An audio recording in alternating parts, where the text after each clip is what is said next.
So, dito naman tayo asaran at tawanan dito sa karanasan ng ating bayan ngayon dito sa ating gobyerno ngayon.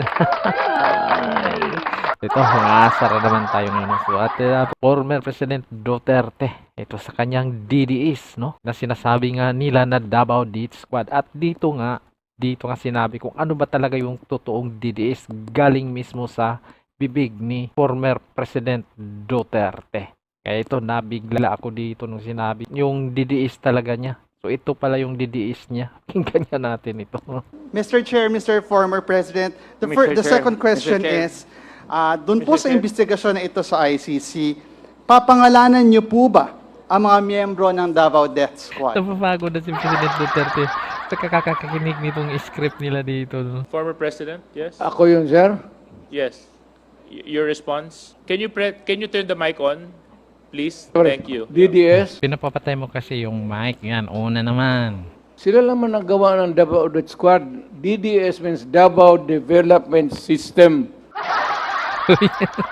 O yan naman, narinig yun na DDS, Davao Development System. So yun. Yan po yung totoong meaning ng DDS. Davao Death Squad kayo. Na yan naman pala yung DDS. Napakaganda naman pala ng DDS, Davao Development System.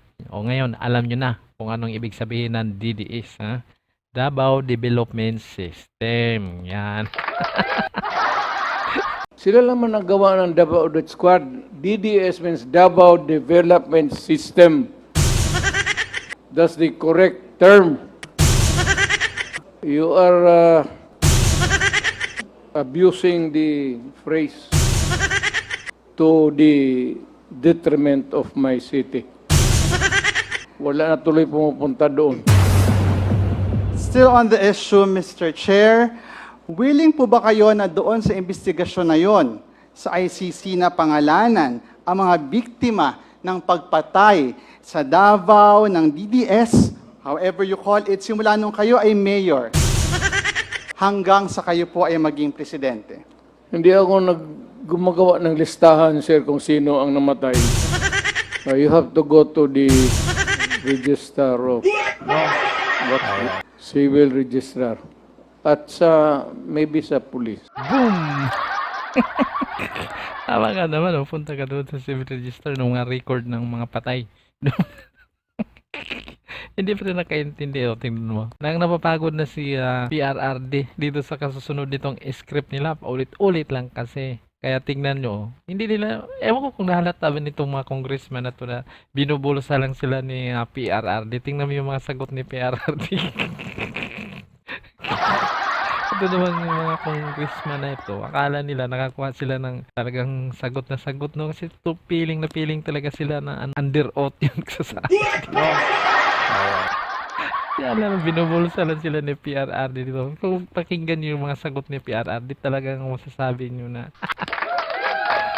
Wag ho sa akin, hindi ako bookkeeper ng para sa namatay ng mga tao.